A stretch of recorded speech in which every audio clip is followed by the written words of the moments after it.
BNP নেতা কর্মী নয়, বিএনপি যারা সমর্থক তাদের বিরুদ্ধে মামলা দিয়েছিল। অর্থাৎ 10,000 কর্মী যদি একটি এলাকায় ছাড়া হয়ে যায়, সেই জায়গায় আর কি থাকতে পারে। তারপর ফ্যাসিস্ট শেখ হাসিনার ফ্যাসিস্ট স্বরাষ্ট্রমন্ত্রী সন্ত্রাসী কামালের কারণে বিএনপির একটা নেতাকর্মী, এমনকি মহিলা দলের নেতাকর্মীও করে থাকতে পারেনি। নির্বাচনে আগ মুহূর্তে হাতিঝিল থানার লিফলেট বিলি করতে গিয়ে কয়েকজন মহিলা কর্মীকে গ্রেফতার করা হয়েছিল।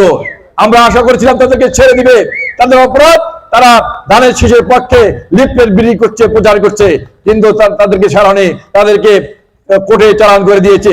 এমনি এক বিভীষিকাময় অবস্থায় আমরা সেদিন কিন্তু নির্বাচন আমরা করেছিলাম, কিন্তু নির্বাচনের আগের দিন রাত্রেবেলা সিল মেরে সারা বাংলাদেশে ব্লড পাক্ট ভরে দিয়েছিল। এই ছিল ফ্যাসিস্ট শেখ হাসিনার সময় নির্বাচনের অবস্থা। প্রিয় সাথী বন্ধুরা, আমরা দীর্ঘ 16 বছর আমাদের নেতা তারেক রহমানের নেতৃত্বে আন্দোলন সংগ্রাম করছি মানুষের অধিকার আদায়ের জন্য। এই আন্দোলন করতে গিয়ে ইলিয়াস আলী গুম হয়েছেন, চৌধুরী আলম গুম হয়েছেন, সুমন গুম হয়েছেন, জাকির গুম হয়েছেন, শত শত বিএনপি নেতাকর্মী গুম হয়েছেন, শত শত বিএনপি নেতাকর্মী খুন হয়েছেন। আমাদের প্রাণপ্রিয় নেত্রী বেগম খালেদা জিয়া একটি মিথ্যা সাজানো মামলায় তিনি তার 10 বছর সাজা হয়েছিল, তিনি 6 বছর কারাবরণ করেছেন। মামলাটি হলো সবচেয়ে হাস্যকর মামলা। বেগম খালেদা জিয়া 2 কোটি টাকা চুরি করেছেন, এটা কেউ বিশ্বাস করবে? অথচ এই 2 কোটি টাকা এখনো ব্যাংকে আছে, যে চুরি 2 কোটি টাকা বৃদ্ধি হয়ে এখন 8 কোটি টাকা হয়েছে। তারপরও এই ফ্যাসিস্ট শেখ হাসিনা নাটক সাজিয়ে বেগম খালেদা জিয়াকে 2 কোটি চুরির টাকায় তাকে 10 বছর সাজা দিয়েছেন। অথচ ফ্যাসিস্ট প্রধান শেখ হাসিনা বলেছেন, আমার পিয়ন 400 কোটি টাকার মালিক, আমার পিয়ন হেলিকপ্টারে চড়ে। ফ্যাসিস্ট সরকারের অর্থমন্ত্রী বলেছেন 4000 কোটি টাকা কোনো টাকাই না, সেখানে মাত্র 2 কোটি টাকায় অপরাধে যেই টাকা বেগম জিয়া নেননি, তারপর তাকে 10 বছর সাজা দেওয়া হলো, 6 বছর ধরে কারাবরণ করেছেন। আমরা কিন্তু বলেছিলাম দীর্ঘদিন, আমরা বলেছিলাম বেগম খালেদা জিয়া অসুস্থ, তাকে উন্নত চিকিৎসার জন্য বিদেশে পাঠানো হোক। ফ্যাসিস্ট সরকার কিন্তু আমাদের নেত্রী বেগম খালেদা জিয়াকে উন্নত চিকিৎসার জন্য বিদেশে পাঠানো হয়নি। শেখ হাসিনা ভেবেছিলেন বেগম খালেদা জিয়া অবস্থায় তিলে তিলে বাংলাদেশেই মরে যাবে। শেখ হাসিনা তার বক্তব্য বলেছিলেন বেগম খালেদা জিয়া তো বৃদ্ধ হয়ে গেছে, তার আর চিকিৎসা দরকার কি? অথচ বাংলাদেশে যারা চোর, যারা তাদের 10 বছর 12 বছর সাজা হয়েছে, যারা বিভিন্ন দুর্নীতি মামলায় অভিযুক্ত ছিল, তারাও কিন্তু বিদেশে গিয়ে চিকিৎসা করেছেন। বাংলাদেশের সিনিয়র চিকিৎসকরা বলেছেন বেগম খালেদা জিয়া বাংলাদেশে আর কোনো চিকিৎসা নেই, উন্নত চিকিৎসার জন্য তাকে বিদেশে পাঠাতে হবে। বিদেশ থেকে চিকিৎসকরা এসেছিলেন, তারাও বলেছেন বেগম খালেদা জিয়ার বাংলাদেশে আর কোনো চিকিৎসা নেই, তাকে উন্নত চিকিৎসার জন্য অনতিবিলম্বে বিদেশে পাঠানো হোক। কিন্তু ফ্যাসিস্ট সরকার খালেদা জিয়াকে উন্নত চিকিৎসার জন্য বিদেশ পাঠায়নি। ফ্যাসিস্ট সরকার ভেবেছিল বেগম খালেদা জিয়া তিলে তিলে মরে যাবেন। কিন্তু বাংলাদেশের মানুষের দোয়ায়, এই 18 কোটি মানুষের দোয়ায় বেগম খালেদা জিয়া বেঁচে আছেন এবং বেঁচে ছিলেন।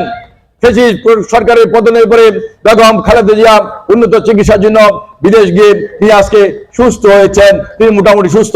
আমরা আল্লাহ তাআলার কাছে আমরা আমাদের নেত্রী বেগম খালেদা জিয়ার দীর্ঘায়ু আমরা কামনা করছি। আল্লাহ পাক যেন বেগম খালেদা জিয়াকে দীর্ঘদিন বেঁচে থাকার সুযোগ দেন।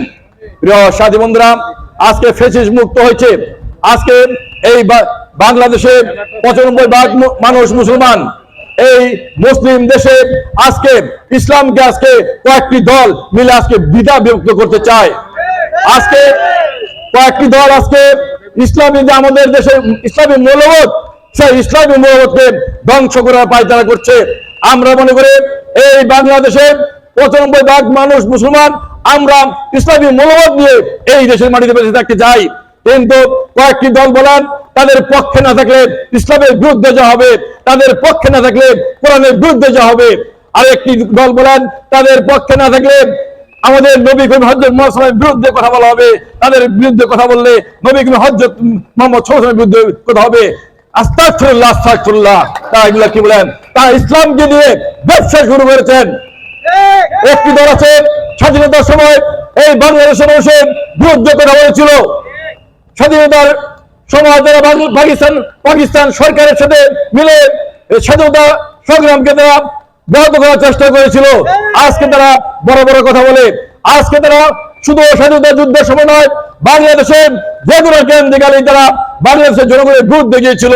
তারা কখনোই বাংলাদেশের মানুষের রাজনীতি করে না, তারা একটি কুচক্রী মহলের রাজনীতি নিয়ে ব্যস্ত।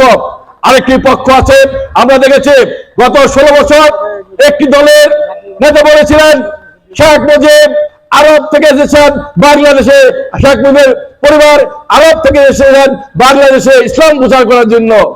কতটা মিথ্যা কথা! দেখুন, আবার তিনি আরেক বক্তব্য বলেছেন নামাজ পড়তে পড়তে শেখ হাসিনার কপালে দাগ পড়ে গিয়েছে। তিনি শেখ হাসিনা জিজ্ঞাসা করেন, আপা আপনার কপালে দাগ কেন? শেখ হাসিনাকে 7 বছর থেকে সব সময় নামাজ পড়ে কি চামচামি গত 16 বছর করেছে। এত চামচামি করে কিন্তু তিনি বাংলাদেশের গত নির্বাচনে একটি আসনও পাননি।